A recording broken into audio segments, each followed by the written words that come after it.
Viber. В това видео ще ви покажем как да използвате едно от най-популярните приложения за комуникация в България – Viber. С Viber можете да разговаряте безплатно, да изпращате и да получавате съобщения, снимки, видеа и други. За да използвате Viber през мобилния си телефон, ви трябва достъп до интернет. Затова се уверете, че мобилните ви данни са активирани. Когато отворите приложението, можете да започнете да обменяте съобщения с хората от вашите контакти, които имат регистрация в Viber.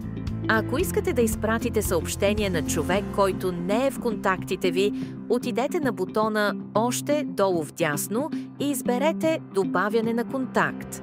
В зададеното поле въведете телефонния номер на човека и натиснете «Готово». За да изпратите съобщение на човек от вашите контакти, отидете на бутона «Чатове» долу вляво. За да намерите желания контакт, можете да напишете името му в полето за търсене за по-бърз достъп. Можете да направите това и от бутона «Нов чат» горе вдясно на екрана. Когато натиснете върху даден контакт, можете да започнете комуникация. Можете да изпратите безплатно текстово съобщение, като го напишете в зададеното поле и натиснете «Изпрати». Също така можете да изпращате емотикони и стикери, както и снимки, видеа, файлове и друга информация от вашия телефон. За да осъществите безплатен разговор с този контакт, изберете иконата на слушалка горе вдясно.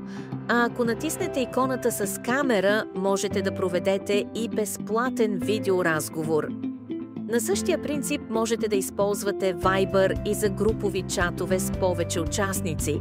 За целта отидете на иконата «Нов чат» и изберете «Нова група» или «Общност».